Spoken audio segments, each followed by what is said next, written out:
দিচ্ছে রক্ত, তারা পেয়েছে 50-এর উপর হইল। এটা নিঃসন্দেহে খুব উৎসাহব্যঞ্জক।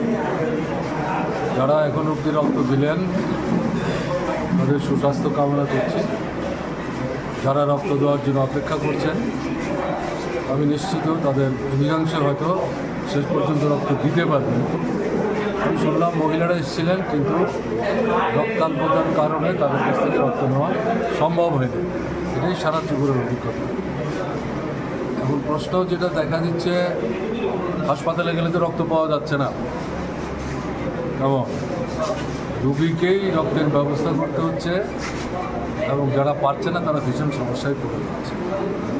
এর থেকে যেটা মনে হচ্ছে, সরকারের দিক থেকে রক্ত সংগ্রহ এবং এটার যোগান নিশ্চিত করার জন্য নিয়মিতভাবে সরকারের তরফ থেকে উদ্যোগ গ্রহণ করা হচ্ছে। বা বিভিন্ন গণতান্ত্রিক সংগঠন এবং সরকারের বিভিন্ন অফিস আদালতে যারা কাজ করে তাদেরকে উৎসাহিত করে যদি এই রক্তদানে অংশগ্রহণ করানো না যায় তাহলে এই সমস্যাটা থাকবে। কিন্তু এখন যেটা দেখা যাচ্ছে, সরকারের দিক থেকে আনুষ্ঠানিকভাবে গুরুত্ব দিয়ে এই উদ্যোগটা তেমনভাবে নেওয়া হচ্ছে, কিন্তু এটা নেওয়া হচ্ছে। সবচেয়ে বড় কথা হচ্ছে, হাসপাতালগুলি তো ভালো চলছে না, স্বাস্থ্য পরিষেবা দারুণভাবে নিচের দিকে নেমে গেছে।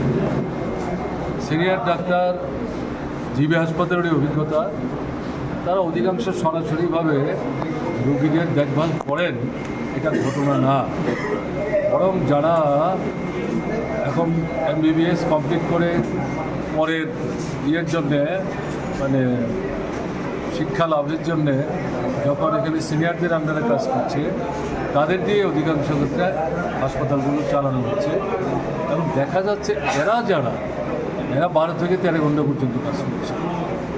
এরা ঠিকমতো ছুটি পায় না, এরা বিশ্রাম নিতে পারে না, এরা খাওয়া দাওয়া সংগ্রহ করতে পারে না, এদের সমস্যা কেউ শুনতে চায় না। একটা অস্বাভাবিক অবস্থাতে তারা কাজ করছে। একে জুনিয়র অভিজ্ঞতার সীমাবদ্ধ, আরেকদিকে দীর্ঘ সময় কাজ, সবটা মিলিয়ে এই স্বাস্থ্য পরিষেবার কাজটা দারুণভাবে বিঘ্নিত হচ্ছে। এটা শুধু জিবি না, জিবি IGM সহ সারা ত্রিপুরা এই যে জেলা হাসপাতাল, মহকুমা হাসপাতাল, অধিকাংশ ক্ষেত্রে সমস্যাটা তৈরি হচ্ছে। এখন কিসের ভিত্তিতে সরকারের তরফ থেকে দাবি করা হচ্ছে স্বাস্থ্য পরিষেবার ক্ষেত্রে নাকি ভীষণ উন্নতি অগ্রগতি হচ্ছে। এখন বাস্তব অভিজ্ঞতা যেটা, পত্রপত্রিকায় আমরা যা প্রতিনিয়ত দেখছি, তথ্যাদি যা বেরিয়ে আসছে, সাধারণ ডাক্তারবাবুদের যে প্রতিক্রিয়া, রোগীদের এবং তাদের পরিবারের লোকদের যে প্রতিক্রিয়া, তাতে তো সরকারের এই বক্তব্যের সাথে বাস্তবতাটা কিন্তু মিলছে না। তো এই